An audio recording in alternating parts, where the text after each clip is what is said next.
There we go. Alright, for real this time. This is list number 5, Prosperity. Got a nice set here of symmetrical lines, almost, except I messed it up a few times. That's okay. Here we go. Thank you for joining me for all these so far. I hope you're enjoying them. Let's get right into it. Loan. Alright, so loan. I'm going to say, yeah, loan is kind of sometimes, usually. I personally lean toward sometimes, but I can see the case for like usually. Yeah, I'm going with sometimes, but with maybe just kind of stick it in the middle. It's a little unclear because the thing is, it is very nice for trash and copper, of course, and the deck cycling is not nothing at times, but it also has its flaws. It prevents you from being able to open silver without um, very annoying collision between the two. And of course, it can't get rid of your estates. Yeah, like I'm sure everyone who's played with loan has been there when it doesn't do what you want it to do, and that's pretty frequent. So yeah, it's somewhere around here. Of course, the effect is very nice because it's not an action card. You don't have to spend your actions on it. But yeah, not completely reliable. It's just an okay card in the end, I think. That's yeah, usually at least something you have to think about, but with reservations. Okay, trade route. So trade route, yeah, these are like slightly bigger than these fields, so I need to cut them a little bit smaller. It's no big deal. This is what happens when you do everything half-spirited. Okay, but anyway, trade route, I think it's not really a niche card because it's pretty rare that you actually get trade route to be powerful on a board, but the trashing effect is nice enough that, yeah, I'm gonna give it the sometimes treatment. Of course, trade route has the problem that if no one's buying victory cards, it's not giving you coins, but if you invest in the victory cards, then you're hurting your deck. So it's the kind of thing where um, there are just considerations that need to be made before you consider going for it. It's not something you usually pick up. It's something you get in the absence of better trashing, and if you can actually work it into your deck. Or if there happens to be a lot of alternate victory kingdom cards in the kingdom that are setting up trade route to be a nice card, like Mill, for instance. Yeah, and that's about where I'd put it. Its best case is pretty good, but not great. All right, Watchtower. Watchtower is a staple for sure. It's a very, very useful card. Just nice bread and butter toolkit. It's used in a lot of situations, of course. It can be used for draw to X decks. It's one of the best draw to X cards. And it draws up to 6, and it only costs 3, which is pretty sweet. Of course, the top decking is very nice, and most decks often goes underrated. But yeah, like usually if you buy a card, you want to play that card as soon as possible, and Watchtower lets you do that. And then, of course, the defense effect, or you can also trash cards that you buy in order to run piles. And every now and then, it's a good idea to run curses or something like that. Yeah, Watchtower opens up all those situations, but it's not quite like it's not really super centralizing. It's more like it's just a very useful tool in general. There's almost always a good case for it in the kingdom. Okay, so bishop. So I just realized I should be doing these first. Yeah. um, yeah, bishop. I did think about this and I asked in Discord, and I think it qualifies as a sometimes card because yeah, the problem with it, of course, is the drawback. If you open with it or you get it too early in the game, you're giving your opponent a pretty big advantage with that free trashing. Um, but on the other hand, Bishop can give you a whole lot of points, so it can very much be worth any risks associated with it. It really just depends on the kingdom, but depends on the kingdom means that it's only sometimes good. Like, very often the card is ignorable or counterproductive to go for. But of course, with that said, there are those situations. If you got a gold gainer or something, yeah, getting 4 VP a pop, that is not insignificant. And you can certainly run away with the game if your opponent ignores an easy source of points like that. So yeah, it's definitely a card you have to consider, but you're only going to pick up if the situation calls for it. And I think that's the key there. Like, it's determining whether the risk is worth it or not. Or if there's no risk, sometimes there isn't. Okay then, city. So city, I think it's a usually. I'm just gonna I want this lone smiley guy to still be here, so I'm gonna stick city right here. Um, yeah, city, like you're usually gonna get at least a few of them. So it's a village, of course, like village, but it costs 5, so it's not quite the staple village is.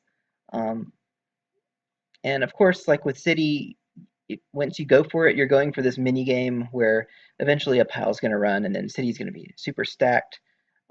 But you can fall into traps that way too. What if a pile never runs out and you were investing in cities? That can happen. So I think that you have to be a little bit more careful considering how you're going to play with city. It's not quite as staple. And of course, like it's easy to see the bonus effects on city and think, well, yeah, I'm just buying it for these. But yeah, those only come into play after a certain point of the game. So if you can't make that point happen quickly, then well, it's not really a trusty seed, is it? It's just a village that costs 5. And usually there's something in the kingdom that costs 5 that's a better investment. Um, so yeah, it's like almost a staple, but with enough risk that I think it's more like you usually get it. So Vault. Now, Vault is an interesting case to me because this card, back when it first came out, people thought it was really, really good. And it's certainly nice for money decks. With that said, I'm gonna stick it all the way down here in niche because I think that's kind of where it is these days. Sometimes you get a deck where Vault is good. Like there are cute tricks like Vault Scrying Pool and things like that. Um, but a lot of the time, it's just mediocre. Drawing 2 cards is not enough, and usually the cards that you draw do better than giving you a coin. Um, so unless you can draw those cards back up, you're not getting much out of the vault. Now, of course, there are plenty of games where it's good, but I think it's definitely a case where you only get the vault in those games. Like, you're not going to get it as primary draw, probably.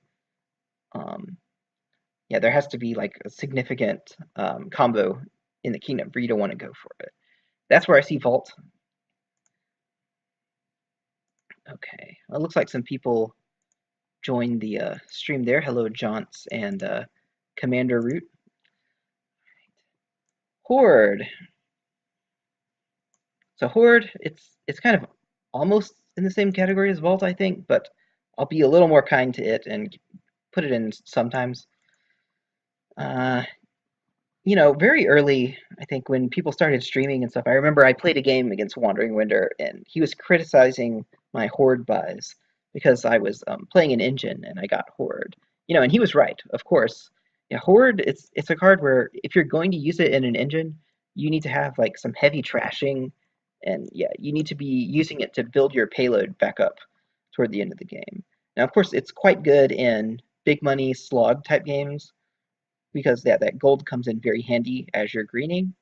Um, but in most like engine play, it's not really the greatest option in the world because for one thing, you have to add victory cards to your deck, and unless there's an alternate victory card in the kingdom, that means you're adding stop cards to your deck to get gold, and it's just not worth it in that case. Often, like building an engine, you'd rather just have 1 gold for buying things than to get a whole bunch of them.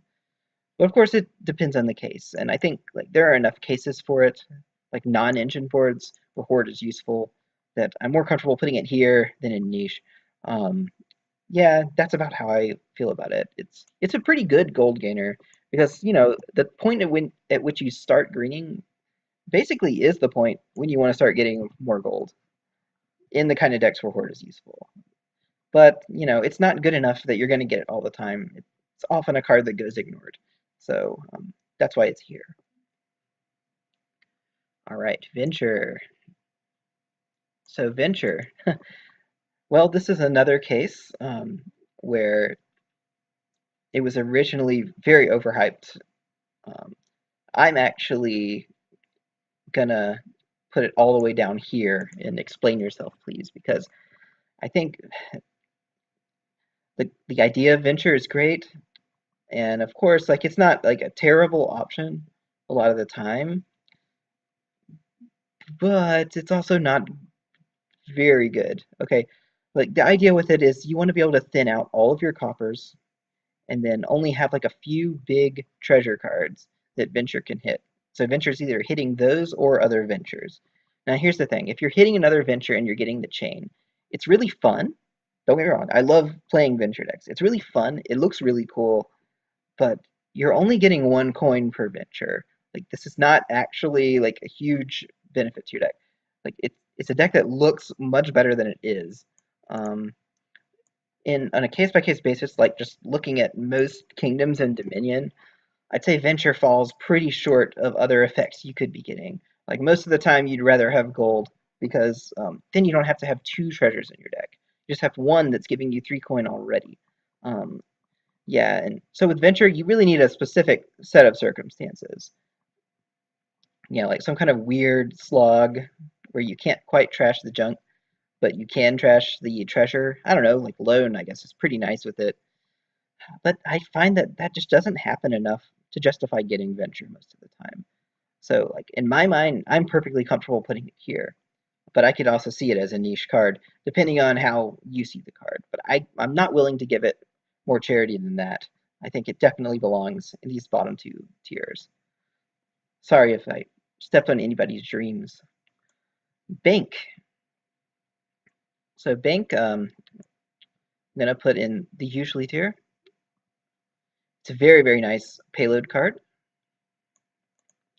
Of course, you need to have treasures to make it worth it, but I mean, Bank gets you a lot of coins. Like, if you only have 6 treasures in your deck and then you add a Bank, assuming you can draw all of them, like that's what, a 7 coin Bank?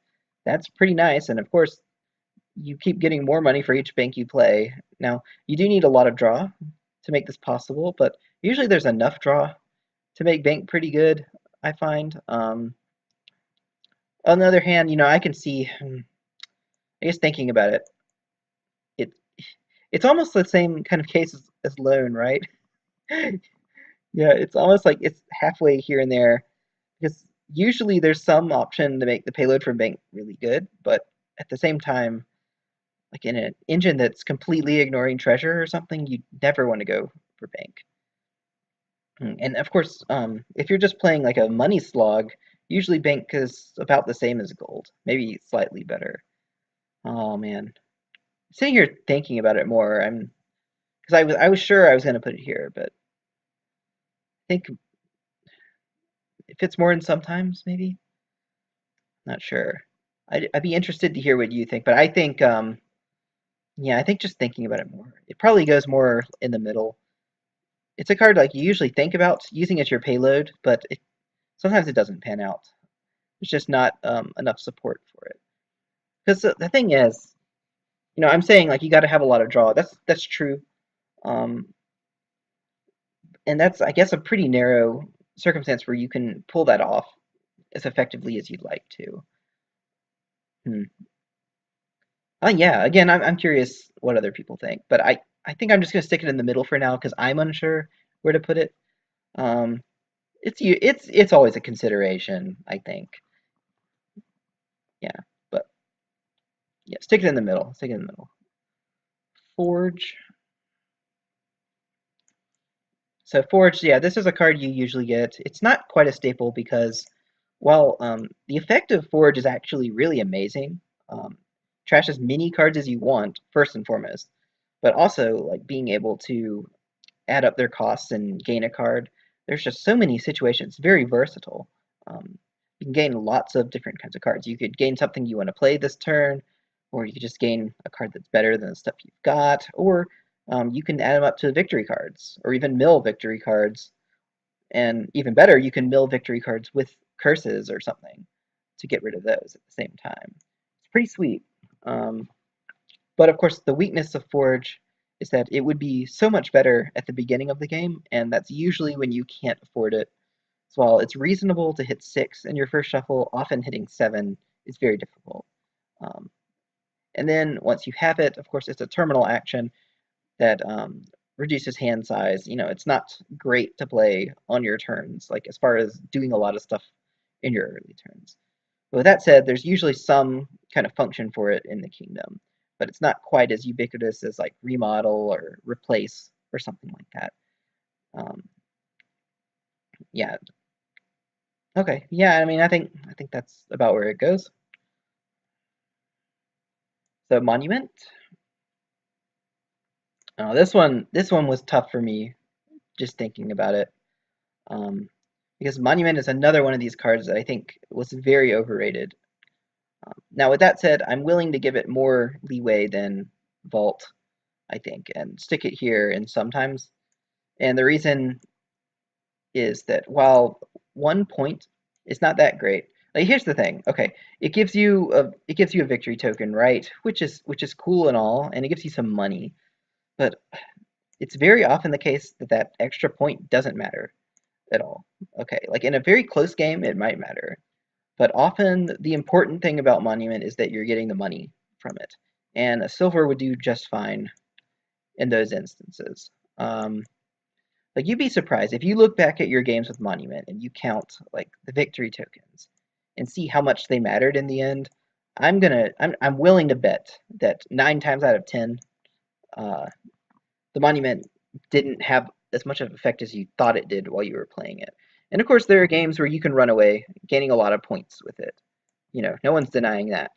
But I personally think it's not good enough to justify putting further. It's a card you sometimes consider as payload, or maybe even get early in the game as an alternative to silver. But I don't think it's that great. It's just okay. That's the way I see Monument. Um, it does fit into a lot of different deck types, so that's cool. But only as payload. It's not going to help you necessarily do anything fancy. Yeah. But that's okay. Dominion needs simple cards like Monument, and Monument is the simple victory token card. So there we go. Monument, sometimes card. Counting House. All right. So yeah, this is a very hard niche card. So hard, I'm putting it in Explain Yourself, please. Now, of course, there are Counting House decks that are very good. Or here's the thing, they're not very good usually. Like they seem amazing when you get that great Counting House turn, but in truth, they're very swingy a lot of the time. If you draw Counting House early in your shuffle, often, I mean, it's just not good. Like there's no way you can make it good then. Very few cards can make it good in that situation. Now, there are these weird slog games where you're gaining lots of coppers because of Mountebank or something, where Counting House does come in handy. And it is, of course, better in colony games if you can't get rid of your coppers or something, because it can give you that huge payload randomly. And, you can't ignore that, but you also have to have a very good reason to get it over a Power 5 cost, especially if there's trashing in the kingdom. I mean, if there's trashing, usually Counting House is out, and that's just kind of how it is, because you'd much rather have a consistent deck than one that's relying on this random chance of a big payload. Um, yeah, and of course, if you're in any deck where you're buying coppers to fuel Counting House, it's usually bad. And I'd be remiss if not to mention Traveling Fair Counting House, which is of course a very dominant combo when it's there. But that's like the big exception to the rule with Counting House. I can only give it so much credit for that, and I'm sorry. Yeah, the card just belongs here. Still, it's a lot of fun because those decks do exist and they're really cool to play. All right, so Goons, good old Goons. Yeah, it's centralizing. Goons is, of course, probably the best payload in the game. Just offhand, just thinking about it, it's probably the best one, right? So it's a militia attack, but combined with this on-buy gain victory points. effect, the plus buy helps it a lot because it means at minimum it's possible for you to gain 2 victory points from buying things this turn. Like sure, you might have to gain a copper or whatever, but that potential is there, and that's already almost caught up to a duchy, potentially not adding anything bad to your deck. Um, but then of course, the real power of goons is when you stack them and you're getting multiple points per purchase per turn. And that's when goons can get ridiculous and lead to games where you're getting hundreds of points and not even buying victory cards. Yeah, it's just a very explosive payload card that cannot be ignored pretty much under any circumstance. Like, I guess the only times are when there's a very fast rush strategy on the board, like Lurker Hunting Grounds, something like that. Those the only cases where you'd ever ignore goons. And yeah, I think that makes it good enough to put it here. Like when it requires a broken combo to beat it, yeah, it's a pretty powerful card, to say the least. Um, and I think anyone who's played with goons is aware of this. It's very good. And with that said, we also have King's Court, which is, of course, one of the most ridiculous cards in the game. And there's always the big debate, which one's better, you know? And I think the answer is, does it matter? Ultimately, they're both really, really good. Of course, kinging a king is one of the most powerful combos in the game, just straight up. Like, there's no getting around it. Like, once you've done that, you get 3 cards you can now triple, as long as you have other actions in your hand, of course. And the scary part is, of course, you can do better than King King. You know, like you can triple King or quadruple, whatever. Yeah, this card just completely turns the game on its head. Um, yeah, and it's expensive, but unlike, say, Forge, usually it's just totally worth it to go ahead and get them. There's very few cases where you're going to not get King's Court. Um, and often just having them is a big enough threat that your opponent has to start playing very carefully once you have them. So yeah, King's Court, I think it's pretty cut and dry that he goes here. Very good card. So, Mint, I believe falls under the usually category. So of course the unplay effect is nice, particularly if you have big treasures or alternate treasures, like platinum, crown, you know, that kind of thing. But it's really the unbuy effect that makes that pushes Mint into being a card you usually go for. And yeah, like the more coppers you can trash with it, the better it is. Like just to illustrate, I guess, let's say like you open with 2 cards, right? So you have 12 cards in your deck. Let's say like you get Smithy and Silver. You know, that's pretty common, right? You only have 12 cards in your deck. That deck now takes 3 turns to get all the way through. Well, you play your Smithy and you draw 5 coppers. You buy your Mint. So you get the Mint added to your deck, but you remove like a net of 4 cards that aren't that great from your deck. So all of a sudden, like you're down to 8 cards in your deck, and your deck only takes 2 shuffles to get through. And in fact, if you draw a Smithy, it only takes 1. You know, so yeah, I don't know how to communicate it, but I think most people watching these videos probably understand that that's really good to trash 4 cards at once. I mean, if you think about it, just in simpler terms, Chapel, that's what Chapel does, right? It can trash 4 cards from your hand, and generally you want to open Chapel and trash 4 cards. So yeah, Mint lets you do that. It's just limited to coppers and other treasures that you can get rid of.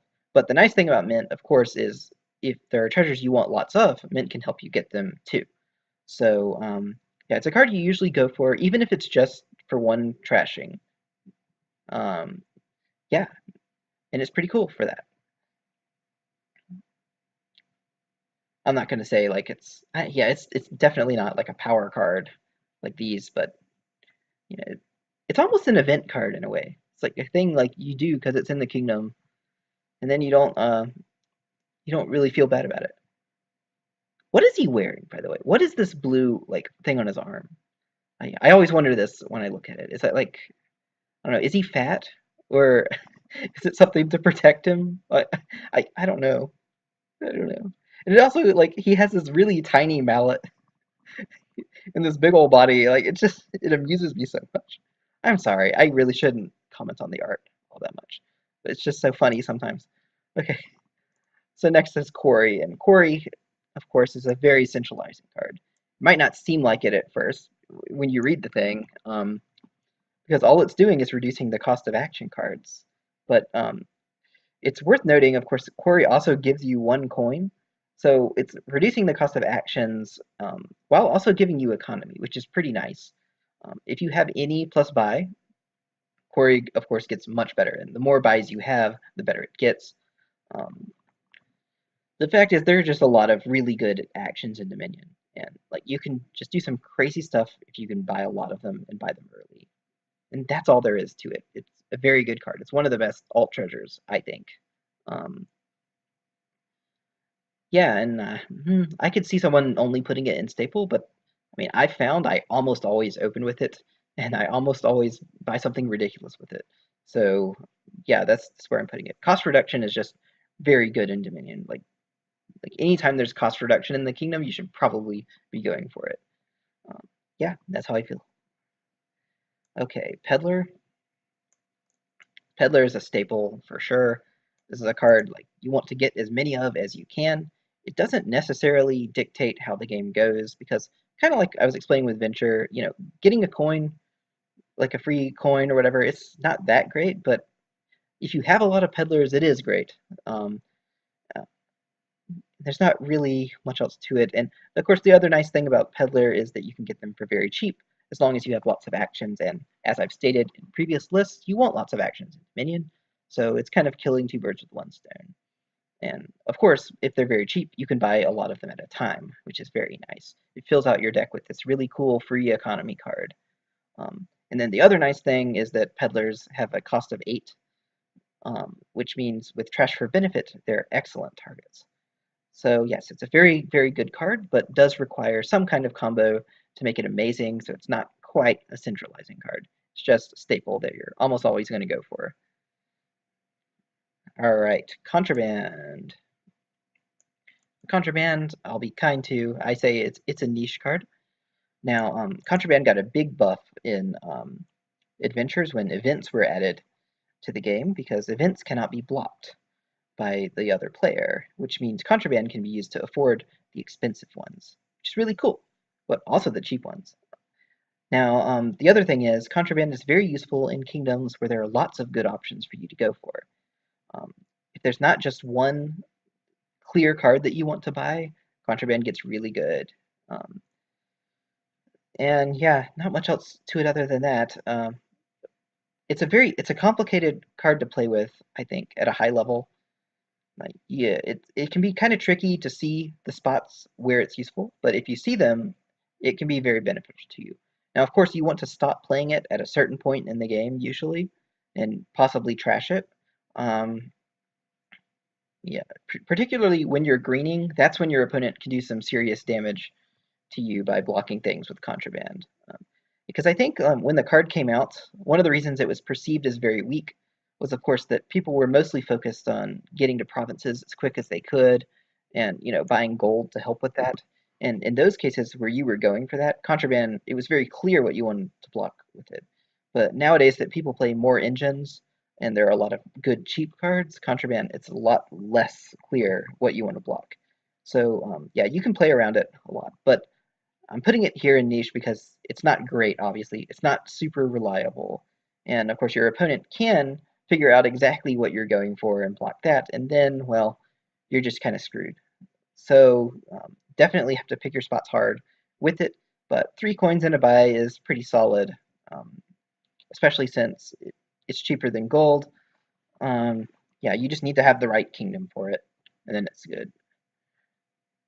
So Mountebank.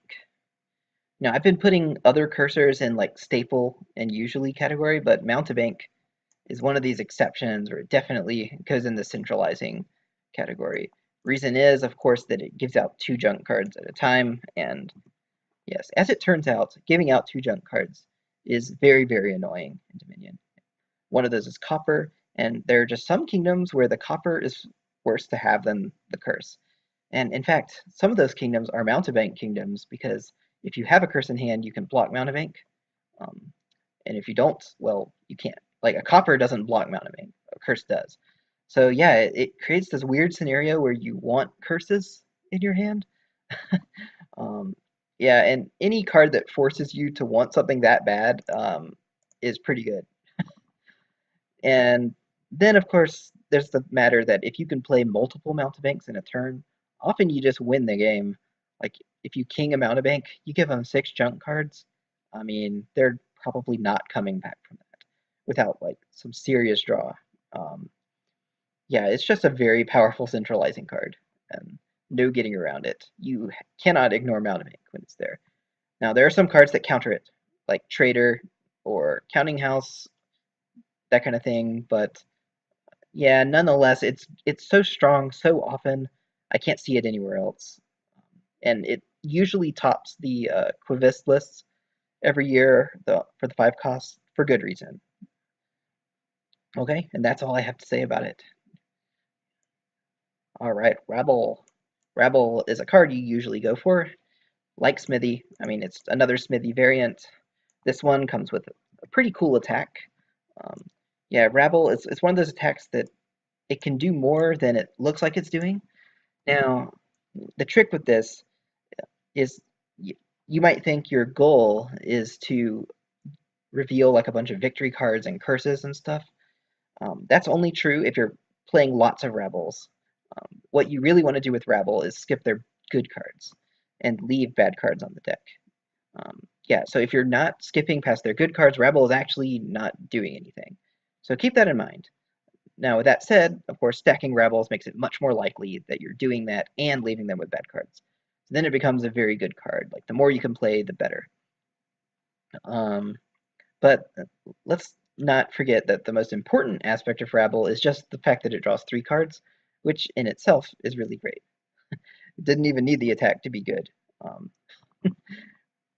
yeah, but like Torture, yeah, you want to stack them up. But unlike Torture, like Torture can affect their hand and really ruin their day. Where Rabble, it's more subtle and it doesn't always have as big of an impact.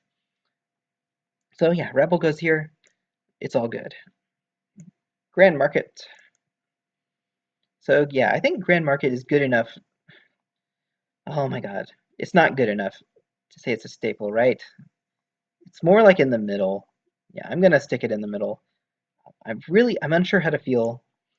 The fact is, like, if it's possible for you to get grand markets and there's not like a good reason you should avoid them, it's usually a good idea to pile them out or at least get a bunch of them. On the other hand, if you happen to be in a kingdom where it's not possible to get them easily, then market is a trap. So, but you know, it's still pretty good. Like, you'll usually get it if you have the opportunity. So yeah, it's kind of one of these cases where it's either you're building your strategy around getting it, or you're only getting it if the opportunity comes up. Of course, it's very nice, you know, a buy, 2 coins, and a cantrip effect. Yeah, you can't argue with that. That's a pretty good one. But it's not so centralizing that you just that like it dominates every game it's in. That only happens sometimes, I think. Yeah, it's a very nice card to have in your deck. Of course, one of the best cards to have in your deck. But the awkward cost of it certainly makes it challenging sometimes. Talisman. Talisman is a great example of a niche card, I think. It's a card that can be extremely powerful, or it can be extremely useless. um, there has to be something that you're getting a lot of copies of that's cheap or is being cost reduced by Quarry or something. In those cases, Talisman, of course, is very nice to get those things, but it's a card you really hate to open with otherwise because since it's basically a copper, it's not going to help you get these power 5 costs, you know. So you've really got to pick your spots with this and be careful because it also runs piles really quickly, or it can contribute to that.